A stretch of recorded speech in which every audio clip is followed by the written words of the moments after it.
औज़ुबिल्लाहिमिनश्शैतानिर्रजीम बिस्मिल्लाहिर्रहमानिर्रहीम।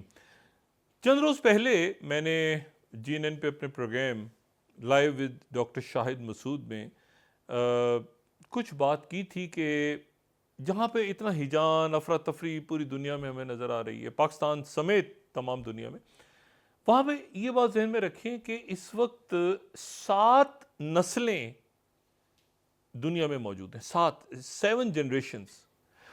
और उन 7 जनरेशन्स को मैंने उनकी मौजूदगी में मैंने स्ट्रेस क्यों किया था, क्यों जोर दिया था इस बात पे कि साइलेंट जनरेशन से लेके अब जो साल शुरू हुआ है 2025 का, उसमें जनरेशन बीटा आ गई है। मैंने क्या बात की थी पहले वो ज़रा सुन लें और फिर मैंने क्यों बात की थी उस तरफ में आता हूँ। अच्छा, ये जो अगले चंद रोज़ हैं बड़े बहुत सी खबरें लेकर आ रहे हैं। पिछला कुछ अर्सा भी दुनिया में एक हिजानी कैफियत और एक बेचैनी है, लेकिन एक मैं ज़रा जो खबरें हैं, बड़ी खबरें तुर्की से आ रही हैं या मशरिक़ वस्ता से आ रही हैं या वो बाकी यूक्रेन से आ रही हैं, उनसे हट के एक ख़ातून का यहाँ पे जिक्र करूँ। उनका नाम टोमिको इतोका।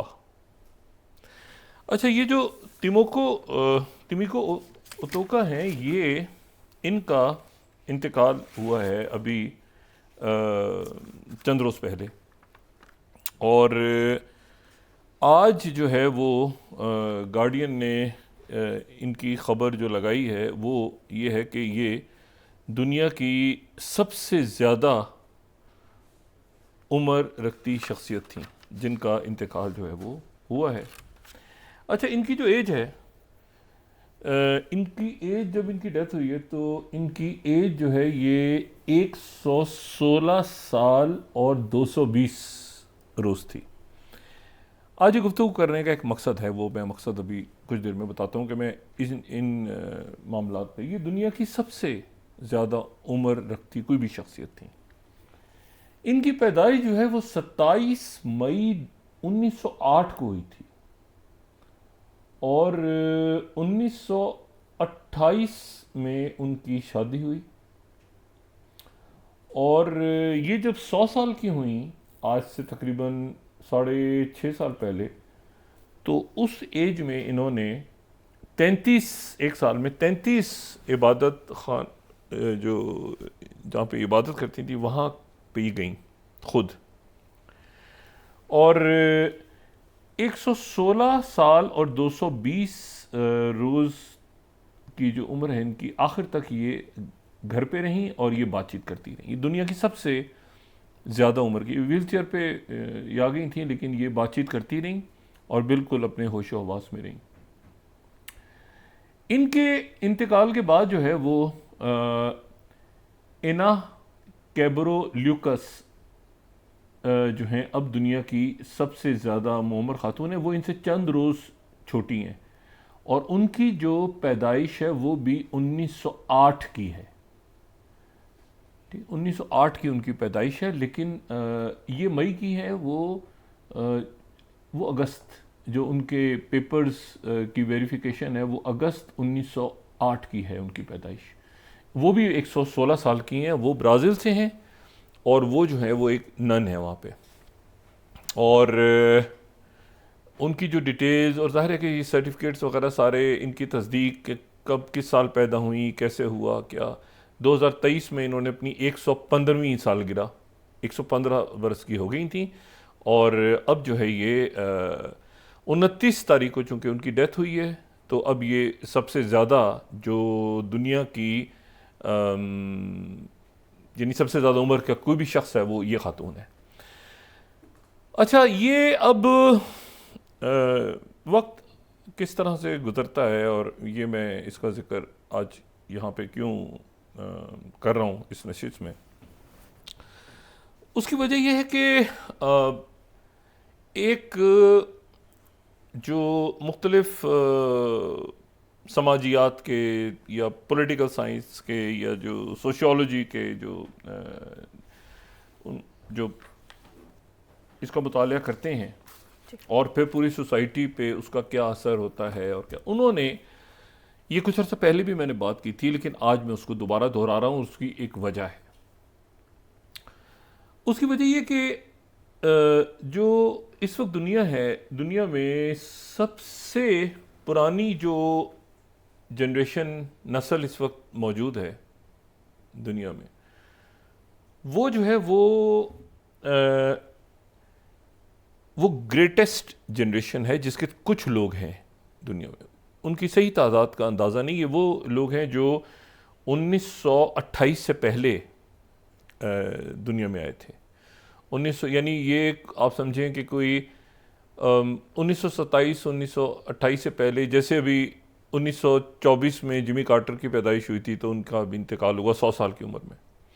तो ये जो शख्सियात हैं ये 99, 100, 101, इनका जो एग्जैक्ट नंबर है इनका वो अभी हमारे सामने नहीं है, लेकिन वो ग्रेटेस्ट जनरेशन जो है वो अभी मौजूद है दुनिया में। लेकिन उसके बाद जो है वो एक जनरेशन, जो एक नस्ल जो ज़्यादा इस वक्त फ़ाल है, मौजूद है, अपना किरदार अदा कर रही है, वो साइलेंट जनरेशन है। Silent generation. पिछली गुफ्तगू जब ये मैंने की थी और आज की गुफ्तगू के दौरान दुनिया बड़ी तब्दील हुई है। वो कैसे हुई है वो मैं अभी बताता हूँ आपको। तो साइलेंट जनरेशन जो है वो 1928 और 1945 के दरमियान पैदा हुई थी। 1928 और 1945 के दरमियान जो लोग पैदा हुए थे वो साइलेंट जनरेशन के थे। और ये जो साइलेंट जनरेशन है ये इस वक्त 61 और 79 साल के दरमियान है, 61 और 79 के दरमियान है। तो यानी ये 46 से पहले की इनकी पैदाइश है। अच्छा, ये इनकी पॉपुलेशन कितनी है दुनिया में एग्जैक्ट कोई 55 मिलियन, कोई इससे ज़्यादा बयान करता है। ये ज़्यादातर जाहिर है कि 60 यानी जो आप समझे ना कि ये शुरू ही 61 साल से होते हैं, ठीक है। तो ये जो हैं ये इस वक्त दुनिया में मौजूद हैं। और ये जो साइलेंट जनरेशन है ये जंग अज़ीम के फ़ौरन बाद या उसके दरमियान, दूसरी जंग अज़ीम के दरमियान कहीं पैदा हुई, दूसरी जंग अज़ीम के दरमियान कहीं पैदा हुई। और ये जो है उसके बाद इनकी ख़ास किस्म की, इनको साइलेंट जो है इसलिए कहा जाता है कि जो 1900 ये है बात 1951 की। 1951 में टाइम मैगज़ीन 1951 का जो है, अगर हमारी प्रोडक्शन टीम दिखा सके, 1951 यानी वर्ल्ड वॉर ख़त्म होने के फ़ौरन बाद जो टाइम मैगज़ीन आया था, जिसमें ये चर्चिल की तस्वीर थी उसके टाइटल पे, तो उसके ऊपर ये यंगर जनरेशन था। उस वक्त ये बहुत छोटी उम्र के थे। जो इस वक्त साइलेंट जनरेशन है उस वक्त ये यंगर, तो यंगर इसमें जो एक मजमून छपा था उसमें यंगर जनरेशन में, यंगर जनरेशन के उन्वान से, और उसमें जो अगर वो हम दिखा सकें, उसमें ये लिखा था कि जी ये जो बच्चे हैं इस वक्त, जो नौजवान नस्ल आई है, ये 51 की बात है ना, तो उसमें ये मैं आपको 1951 का टाइम मैगज़ीन दिखा रहा हूँ। अब उसमें वो कहते हैं कि जी ये जो बच्चे हैं ये ज़्यादा बात नहीं करते। यूथ टुडे, अब 1951 की यूथ कैसी थी, 1951 के बच्चे कैसे थे, उनके बारे में टाइम मैगज़ीन लिखता है, waiting for the head of fate to fall on its shoulders, meanwhile working fairly hard and saying almost nothing। ज़्यादा बात नहीं करते। इनके बारे में जो स्टार्लिंग फैक्ट ये है कि ये साइलेंस, इनकी खामोश रहते हैं ये, इसीलिए साइलेंट जनरेशन इनका नाम पड़ गया बाद में। With some rare exceptions youth is nowhere near the rostrum. ये बात ही नहीं करते, सामने आते ही नहीं, ये बात ही नहीं करते। और ये जो है by comparison with the flaming youth of their fathers and mothers, यानी उनके जो पेरेंट्स थे जो कि बड़े फाल थे, इनमें कोई फ्लेम नहीं है, स्टिल हैं, खामोश हैं। 1951 के बच्चे, उनके यूथ के बारे में ये टाइम मैगजीन छाप रहा है और कहते हैं ये इनका कोई मैनिफेस्टो नहीं है, स्पीचेस नहीं करते, पोस्टर्स लेके नहीं खड़े होते, कोई एहतजाज नहीं करते। It has been called the silent generation. यहाँ से लफ्ज़ निकला साइलेंट जनरेशन का। Time magazine 1951 November. But what does the silence mean? अगर इसका मतलब है छुपना, या ये मतलब है कि ये जो है अपने बड़ों को चुप करके सुनते रहते हैं, बहरहाल ये इन्होंने उस ज़माने में ये मजमून छापा और वहाँ से ये लफ्ज़ निकला यंगर जनरेशन और फिर साइलेंट जनरेशन। अच्छा, अब ये बच्चे जो हैं ये बड़े होते गए होते गए होते गए, वक्त गुजरता गया गुजरता गया गुजरता गया, और उस वक्त के जो वो 79 ईयर्स, 61 से 79 ईयर्स के दरमियान की जनरेशन। अच्छा, ये जो जनरेशन है फिर इसके बाद यानी इसका जो कट ऑफ टाइम है वो 1960 यानी जो है इसका कट ऑफ टाइम जो है वो हमारे सामने आ गया, ठीक है। अच्छा, उसके बाद जो है वो फिर हमारे सामने जो है वो 46 से 1964 तक, ये 45 में छोटे से बच्चे होंगे ना जो 51 में इनका जिक्र हुआ, 51 के में ये साइलेंट जनरेशन अभी मौजूद है। उसके बाद जो है वो 46 से 64, दूसरी जंग अजीम के बाद 1946 से 1964 के दरमियान जो दुनिया में तशरीफ़ लाए वो जो हैं वो बेबी बूमर्स उनका नाम, क्योंकि वो जो है ये अगर हम यहाँ इस टाइटल से यहाँ से देखें तो ज़्यादा क्लियर हो जाएगा। एक तो लॉ जनरेशन है ना जो चली गई तकरीबन, जो 1883 से 1900 के दरमियान थी, वो तो तकरीबन चले गए। 1908 की पैदाइश जो थी वो लास्ट थी जो चले गए। उसके बाद आई जनरेशन, ग्रेट जनरेशन 1901 से 1927 तक, फिर 1928 से 1945 तक, फिर बेबी बूमर्स आ गए। बेबी बूमर्स ये कि वो बहुत खुशहाल, बहुत फाल, ठीक है ना, ये भी दुनिया में मौजूद हैं बेबी बूमर्स, ठीक है, और ये 45 से 60 साल के हैं।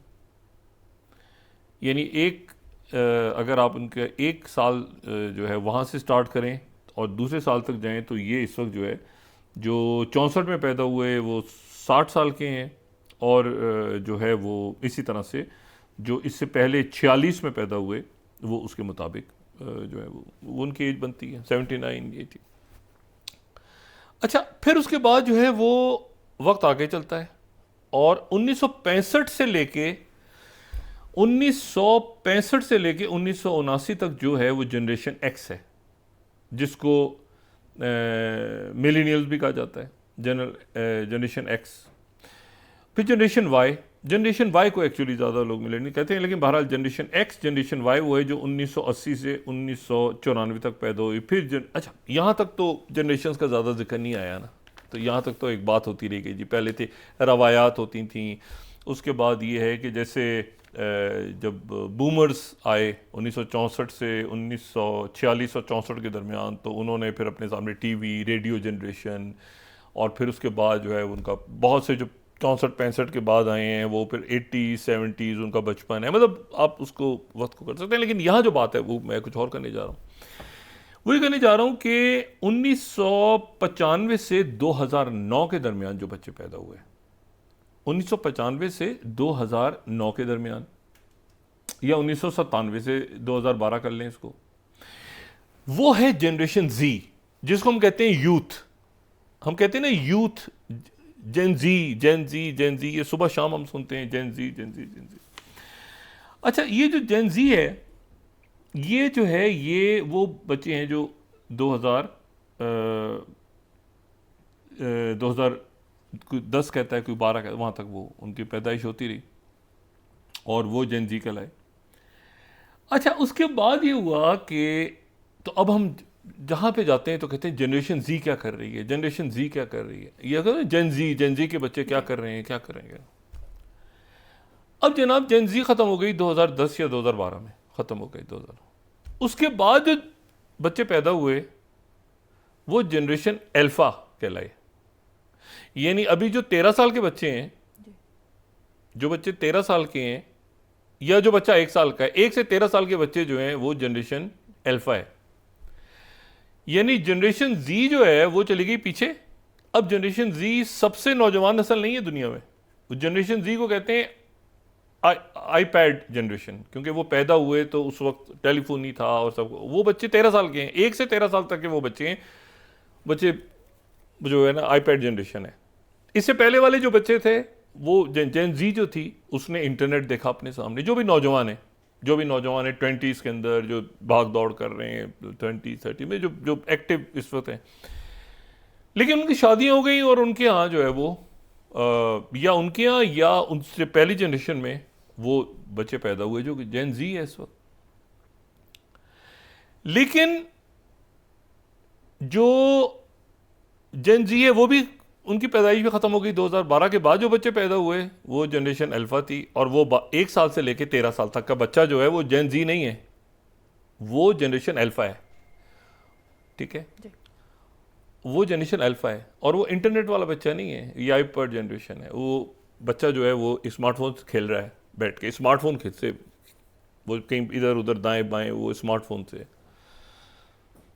अच्छा, इनकी कम्युनिकेशन का भी फ़र्क है। वो पहले जनरेशन अभी तक ख़त आया है नहीं आया, उन्होंने खतूत पे बात की, ख़त आता था, फिर टेलीफोन आ गया, फिर वो एक जनरेशन टेक्स्ट पे चली गई, दूसरी जनरेशन जो है वो व्हाट्सएप पे चली गई, तीसरी जनरेशन जो है अभी 13 साल तक जो बच्चे हैं जनरेशन अल्फ़ा वाले बच्चे, वो क्या करते हैं नहीं पता। लेकिन जो 1 जनवरी 2025 शुरू हुई है, अभी जो साल शुरू हुआ है, ये जनरेशन अल्फ़ा भी ख़त्म हो गई।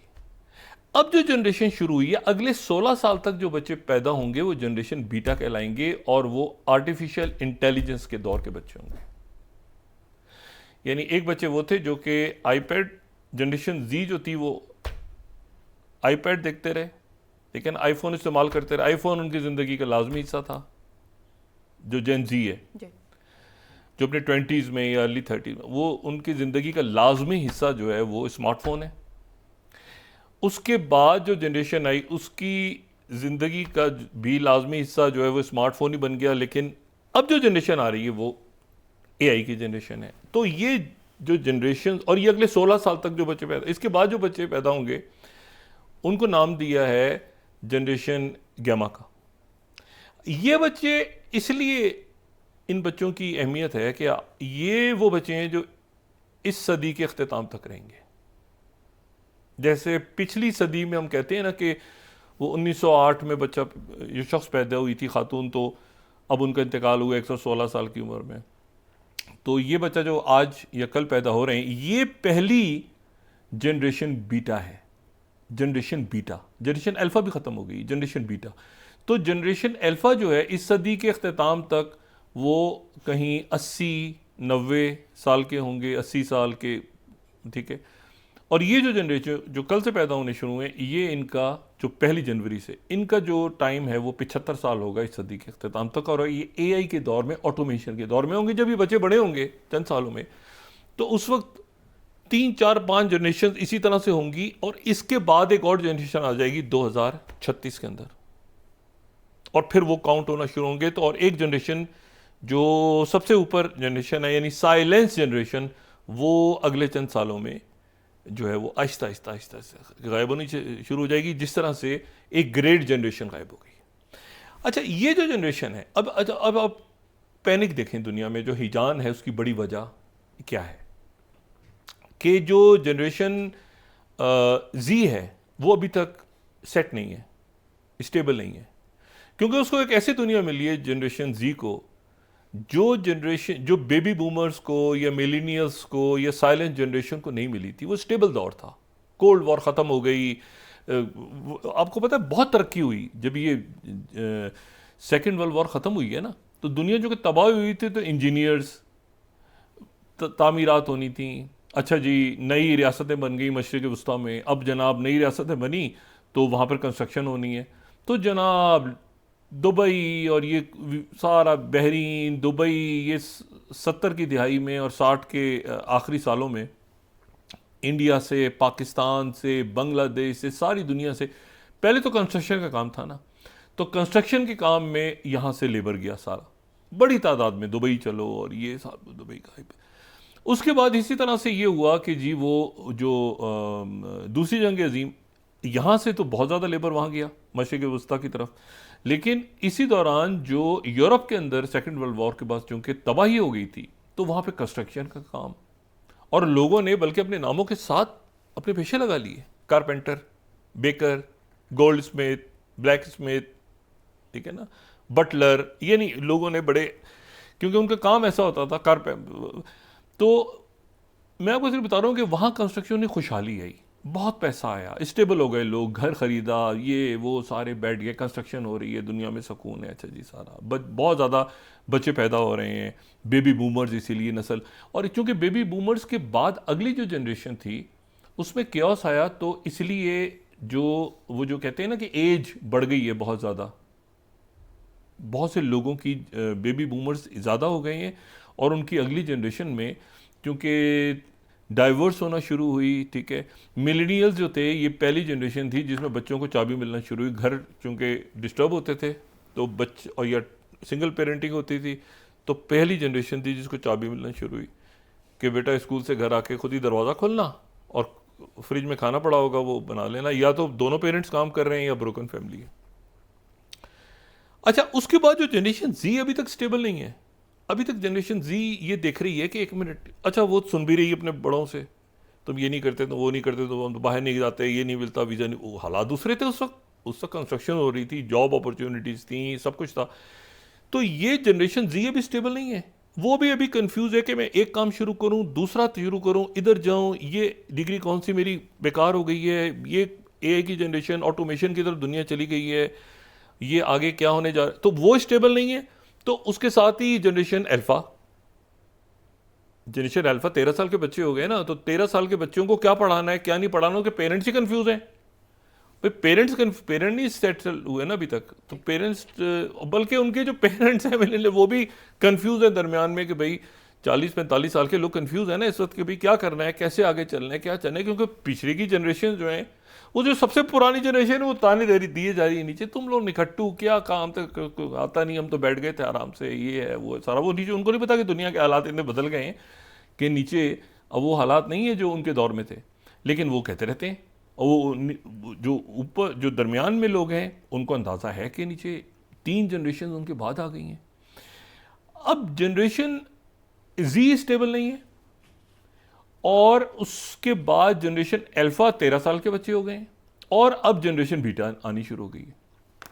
तो और जो एक सबसे ज़्यादा उम्र की खातून थी, चूंकि उनकी डेथ की खबर आई है, तो उसके साथ मैंने ये बताना ज़रूरी समझा कि मैं आपको ये बताऊं कि जो जेन जी है, हम कहते हैं ना जेन जी कितना सुनने में आ रहा है। जेन जी के बाद 2 और जनरेशन आ गई हैं। जेन जी सबसे यंगेस्ट जनरेशन नहीं है दुनिया की। वो कहते हैं वो तो कितने यंग है ना वो जो जेन जी हैं। ये बात आज से 10 साल पहले होती थी, अब नहीं होती। अब अल्फा और बीटा 2 और जनरेशन आ गई हैं, और वो भी लाइन में लग गई हैं, उन्होंने कैसे पढ़ना है, उन्होंने क्या करना है, उन्होंने। तो ये क्योटिक दुनिया में ये सारे मामला, जब आप लॉन्ग टर्म मंसूबे बनाते हैं, चाहे वो रियासतें हों या लोग हों या ख़ानदान हो या कंपनीज हों या जो भी, तो वो इस बात को जहन में रखें कि अब जनरेशन बीटा भी आ गई है, उनकी क्या तरजीहात होंगी। जनरेशन अल्फ़ा और जनरेशन बीटा का फड्डा होगा, दोनों कंफ्यूज हैं। अच्छा, वो एग्जॉस्ट हुए हैं, बर्न आउट है, टेलीफोन पे पेरेंट्स टाइम नहीं दे पा रहे, घरों में, मतलब एक क्योटिक दुनिया में आए हैं अनफॉर्चुनेटली बच्चे। लेकिन इसी में से अब इनके बड़ों का काम है कि भाई इनको निकालें, खुद पहले अपने आप को संभालें और फिर अपने जनरेशन अल्फ़ा को संभालें और जनरेशन बीटा को संभालें। और इसमें जो एक बात इंपॉर्टेंट ये है कि वो ऑटोमेशन की तरफ जा रही है सारी दुनिया। अब इन बच्चों को क्या पढ़ना है आगे, क्या नहीं पढ़ना, कैसे आगे मूव करना है, इनकी किताबें ऑनलाइन तो पहले ही जा चुके हैं जनरेशन अल्फ़ा वाले, और उनसे उनके बड़े भी जा चुके हैं ऑनलाइन एजुकेशन पे। तो आगे बच्चों के स्कूल कैसे होंगे, डिग्रीज कैसे होंगी, उनको शुरू से कैसे क्या उनके हाथ में फ़ोन ही दे देना है। जैसे जनरेशन अल्फ़ा को आपने फ़ोन दे दिया था, तो फ़ोन से बच्चे खेल रहे हैं, खेलते उनको गेम्स खेल रहे हैं, इसके अलावा उनका कुछ किसी चीज़ में दिल ही नहीं लग रहा। तो जनरेशन अल्फ़ा जो है उसकी तो पेरेंट्स ने उसको प्रॉपर, क्योंकि उनके जो पेरेंट जनरेशन जी है उससे पहले अगर ज़्यादा किसी और एज ग्रुप के उनके पेरेंट्स थे, तो ख़ुद इस क्योटिक दुनिया में चूँकि स्टेबल नहीं रहे, तो इसलिए उन्होंने शायद जनरेशन अल्फ़ा को बहुत ज़्यादा टाइम नहीं दिया। वो खुद भी कंफ्यूज रहे कि क्या पढ़ना है क्या नहीं पढ़ना। देखो 13 साल का बच्चा है इस वक्त, स्कूल जा रहा है, ऑनलाइन पढ़ रहा है, या 1 साल का बच्चा है, 1 साल का बच्चा भी उसी कैटेगरी में आ गया ना। तो ये एक बड़ी क्योटिक दुनिया है। लेकिन ये चूँकि टाइम यहाँ पे 2025, जो मैं कहता हूँ ना कि ये रुबा सदी का ख़ात्मा भी है, और कई हवालों से ये 2025 का साल एक नई जनरेशन को लेकर पैदा हुआ है। अच्छा, एक बात मैं सिर्फ बता दूं कि लोग कंफ्यूज इस बात में होते हैं कि जो सदी है वो 2000 पे ख़त्म हुई थी या 99 पे ख़त्म हो गई थी। यानी 1999 पे 100 साल ख़त्म हुए थे या 2000 पे। 2000 का जो साल है, सन 2000, वो सदी के अंदर इंक्लूड होता है। यानी जो 21वीं सदी है, सन 2000, उस 1 जनवरी सन 2000 से वो शुरू होती है ये सदी। और 31 दिसंबर 1999 को 20वीं सदी ख़त्म हो गई थी। तो ये जो साल है, ये यानी आप यूँ समझ लें कि चूँकि 2000 को हमने ऐड किया है तो 2024 के आखिर तक इरुबा सदी होती है। यानी 24 नहीं है बल्कि 25, क्योंकि हमने 2000 को इंक्लूड कर लिया उसमें। 1 जनवरी 2000 से ये साल, ये सदी शुरू हुई थी। तो ये थोड़ी सी तो बात हो गई ना, एक ओवरऑल केओटिक माहौल के अंदर। ये भी ध्यान में रखें कि जनरेशन्स किस तरह बड़ी हो रही हैं, फैमिलीज़ किस तरह बड़ी हो रही हैं, वो किस तरह से आगे बढ़ेंगे, कैसे एजुकेशन करेंगे, किस तरह से संभालेंगे। ये बड़ा चैलेंज दुनिया के सामने आ रहा है। अगर तो 13 से 28 साल की एज है, 13 से 28 साल की एज है तो जेन जी है। ठीक है, इसको दोबारा से, जेन जी का लफ्ज़ चूँकि बहुत इस्तेमाल होता है, इसलिए 13 से 28 साल जो आज के दिन में जो एज है वो जेन जी है। यानी इसका मतलब है वो 1997 से 2012 के दरमियान पैदा हुआ। अगर 29 से 44 साल की उम्र है, 29 और 44 साल एक ब्रैकेट में है, तो ये मिलेनियल्स हैं। ये वो हैं जो 81 से 96 के दरमियान पैदा हुए। अगर 45 और 60 के दरमियान एज है तो ये जनरेशन एक्स है। यानी ये वो हैं जो 65 और 80 के दरमियान पैदा हुए। और अगर 61 से 79 साल उम्र है, 61 से 79 तक, तो ये एक में ब्रैकेट होंगे और ये बेबी बूमर्स होंगे। और अगर 80 से 97 तक एज है तो ये साइलेंट जनरेशन है। ठीक है, जो कि 1928 से 1945 तक पैदा हुई। अगर पिछले 1-2 दिन में पैदा हुआ है कोई तो वो बीटा है, जनरेशन बीटा है। अगर कोई 1 हफ्ता पहले भी पैदा हुआ है तो वो भी अल्फ़ा में आएगा, जो कि 2012 के बाद, यानी जनरेशन जी के बाद पैदा हुई थी। ये 13 साल का टाइम था। ये जो बीटा का टाइम है ये 16 साल का होगा। अच्छा, तो ये जनरेशन इंपॉर्टेंट इसलिए हैं कि तेज़ी के साथ जनरेशन जाती जा रही हैं, वक्त गुजरता जा रहा है, और नई अब जो जनरेशन आ रही है वो ऑटोमेशन के दौर में आ रही है। यानी वो टेलीफोन पे बैठ के जो है वो नहीं है कि जो उसका दिल बहल जाएगा। उस जनरेशन के आते आते शायद मज़ीद टेक्नोलॉजी यहाँ चली जाए कि जो अल्फ़ा और ये और पहले जनरेशन जी, जो कि ज़ाहिर है अभी तो उनके जो उनकी जो एज है वो तो जो है वो 13 से 28 साल है ना, सिर्फ 13 से 28 साल, यानी 14 साल जो है वो अगर एज है तो वो जेन जी में है, और वो 28 साल तक, ठीक है ना, और 13 साल तक अल्फ़ा, और फिर उसके बाद यानी अगर 15 साल का बच्चा है तो जेन जी में आ रहा है। लेकिन उसके बाद 2 जनरेशन और आ गई हैं। मेरा ये कहना था कि जेन जी के बाद 15 साल के बच्चे के बाद भी 2 जनरेशन और आ गई हैं। सोशियोलॉजिस्ट और साइंटिस्ट उसको जिस तरह देख रहे हैं। 15 साल का बच्चा जो है वो सबसे छोटी जनरेशन नहीं है, कट ऑफ आ गया, उसके बाद 2 और जनरेशन जाए। और साथ ही ये ध्यान में रखें कि हर गुजरते दिन के साथ, हर गुजरते साल के साथ आपकी जनरेशन्स बड़ी हो रही हैं। ठीक है ना, जनरेशन जी जो है जिसके ऊपर सारा फोकस है, उसके बाद और 2 जनरेशन आ गई जिन पे अब नया फोकस जाएगा। और ये एक पॉपुलेशन दुनिया की और पाकिस्तान की जो है वो बढ़ रही है, और यूथ पॉपुलेशन तो मज़ीद बढ़ गई ना, क्योंकि बच्चे जो हैं बड़े हो रहे हैं तेज़ी के साथ, और मसाइल जो हैं वो गंभीर हो रहे हैं, मुल्क में भी और दुनिया के भी। जी ख़वातीन हज़रात, ये जो मैंने बात की थी, और मैं दोबारा इसको दोहराऊँ कि साइलेंट जनरेशन जो है वो 78 से 101 साल के दरमियान मौजूद हैं। दादा परदादा पर जो भी आप नाम दें। बेबी बूमर जो हैं वो 59 से 77 साल के दरमियान है, इस वक्त एक्टिव हैं। और जनरेशन एक्स है फिर उसके बाद, जो कि 43 से 58 साल एक्टिव है। और उसके बाद मिलेनियल्स जो कि सिर्फ 27 से 42 साल है उनकी उम्र। और ये जो 27 से 42 साल जिनकी उम्र है, जो कि 1981 से 1996 तक पैदा हुए, ये जो है इनके बाद फिर 3 जनरेशन और हैं। यानी आप इस तरह से देखें कि 27 साल का, फर्ज करें 27 साल का एक नौजवान है, उसके बाद 3 और जनरेशन हैं। यानी एक जनरेशन जी है 1997 से 2012 के दरमियान, और फिर उसके बाद जनरेशन अल्फ़ा है जो कि अब 13 साल के बच्चे हो गए हैं, और फिर एक जनरेशन बीटा पैदा हुई। ये तो बहुत सारी ये है कि ये सारे लोग यानी एक्टिव इसमें से अगर हम फर्ज करें कि साइलेंट जनरेशन को जो 78 से 101 साल के दरमियान है, अच्छी ज़िंदगी गुजार गए, जो करना था कर लिया, पढ़ना था पढ़ लिया, इंजॉय किया, मसाइल का शिकार रहे, बीमार हैं, जो भी एक लाइफ अपनी उन्होंने गुजार ली। सवाल यह है कि जो उसके बाद बेबी बूमर्स हैं वो 59 और 77 ईयर्स के दरमियान, जो 46 और 64 के 1946 और 64 के दरमियान पैदा हुए थे, वो अब क्या करें इस मरहले पे? मतलब क्या वो नए तरीके से पढ़ाई करना शुरू कर दें, दोबारा हिसाब किताब शुरू करें, नया कारोबार शुरू करें, क्या करें? और फिर उसके बाद जो है वो जनरेशन एक्स जो 65 से 80 1965 से 1980 के दरमियान पैदा हुई, वो तो 39 से 58 साल के दरमियान है। तो उन्होंने तो अभी वो तो दरमियान में है, और उसके बाद उनके बाद जो है वो 1 2 3 4 5 जनरेशन और हैं। वो क्या करें? कोई जॉब कर रहा है तो क्या अपनी जॉब छोड़ दे? कोई अगर कोई एडमिनिस्ट्रेटिव काम कर रहा है तो एडमिनिस्ट्रेटिव काम छोड़ दे, क्योंकि ये तो आर्टिफिशियल इंटेलिजेंस की दुनिया आ गई है और ये तो ऑटोमेशन की दुनिया आ गई है। अब जहाँ इतनी जॉब्स ख़त्म हो रही हैं तो वो खुद क्या करें और अपने बच्चों से क्या कहें कि बेटा आपने क्या पढ़ना है आगे?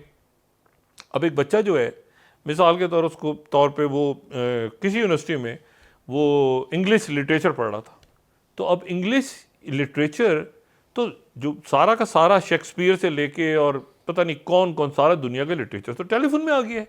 अब उसको पढ़ेगा कोई ट्रांसलेशन, कोई अदब, कोई पोएम्स, कोई आर्ट, तो ये सारी चीज़ें तो जनरेटिव जो आर्टिफिशियल इंटेलिजेंस है वो बना के दे रही है। और अब जो बच्चे पैदा हो रहे हैं, यानी जो जनरेशन बीटा है, वो तो आईपैड जनरेशन थी ना, वो तो अब वो भी उसको भी नहीं हम बता पा रहे। देखें ना, उन छोटे बच्चे आपसे पूछें कि जी हमें क्या पढ़ना चाहिए, तो आप क्या बच्चों को कहेंगे? कुछ ना कुछ तो कहेंगे ना कि बेटा ये पढ़ो, क्या पढ़ो? हम खुद कंफ्यूज हैं, आप भी कंफ्यूज हैं कि छोटे बच्चों को क्या कहें, ये नौजवानों से क्या कहें कि बेटा ये जो है ये आपने 3 साल 4 साल की डिग्री आप कर रहे थे, दरमियान में आप रुक जाओ और ये काम छोड़ के ये काम शुरू कर दो। अब जो काम शुरू करते हैं करना, दरमियान में एक और टेक्नोलॉजी आ जाती है और वो उसको रद्द करके निकल जाती है आगे।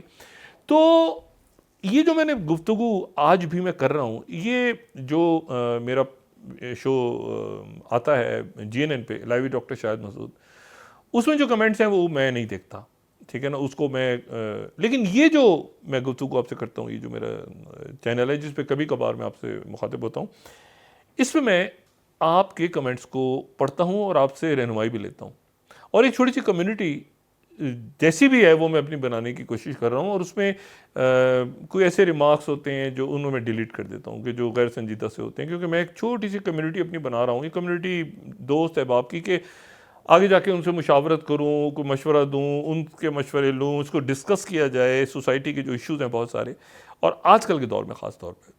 और ये वो 7 से 8 और 8 से 9 वाली ख़बरों के ऊपर मैं वीलॉग्स नहीं करता, लेकिन ये एक बहुत संजीदा मामला है। ये हमारा इशू है, हमारे घरों के इश्यूज़ हैं, हमारे मोहल्ले के, हमारे दफातर के, और हमारे अगली नस्लों के, और हमारे भी खुद इस वक्त हम क्या करें भाई, डिग्रियां लेके बैठे हैं और क्या अच्छी खासी जॉब थी, पता चला 2025 के आखिर तक। ये मैं आगे आपसे डिस्कस करूंगा कि भी कौन कौन से पाकिस्तान में कौन सा क्राइसिस बड़ा पैदा होने वाला है, और यहाँ के बारे में एक स्टडी मैंने की है, पाकिस्तान के बारे में और इंडिया के बारे में भी कुछ हद तक, और बांग्लादेश में, यहाँ इन मुल्कों में क्या क्राइसिस पैदा होने वाला है तेज़ी के साथ, जिसका शायद हमें इदराक नहीं है। कुछ लोगों को इदराक है, कुछ लोगों को इदराक नहीं है, बहुत बड़ी तादाद में। तो आप ज़रा मुझे अपनी सजेशंस दें कि आप कैसे देख रहे हैं इन हालात को, और क्या आपके यहाँ ये इशू है इस वक्त ना कि बच्चे आपसे पूछें कि जी हमें क्या पढ़ना चाहिए, हमें क्या करना चाहिए, हमें, तो आप उन्हें क्या मशवरा देंगे? और क्या ख़ुद आप भी इसी पूरे के पूरे जो घनचक्कर है कि ऐसा नहीं अब ऐसा होगा, ऐसा नहीं ऐसा होगा, जॉब्स की सिक्योरिटी नहीं है, आप देख रहे हैं यूरोप के अंदर क्या हालात हैं और अमेरिका में क्या हालात हैं, वहाँ पर उनके अपनी जॉब्स ख़त्म हो रही हैं, ले ऑफ हो रहे हैं, तो फिर बाकी मुल्कों में क्या होगा? और यहाँ से हर कोई जो ख्याल था कि मैं बाहर चला जाऊँगा पढ़ने के लिए और मैं वहाँ जाके डिग्री लूँगा और उसके बाद वहीं रह जाऊँगा स्टूडेंट वीज़ा लेके, वो भी सिलसिला ख़त्म हो रहा है। तो कैसे, क्या हल है इनका? आप मुझे ज़रा सॉल्यूशंस अपनी तरफ से दें, और फिर अगली नशिस्त में ज़रा डिस्कस करेंगे कि क्या हल हमारे सामने है। अपना दोस्तों रिश्तेदारों गिरदो नवाह के लोगों का सब ख्याल रखिएगा। अल्लाह हाफ़िज़।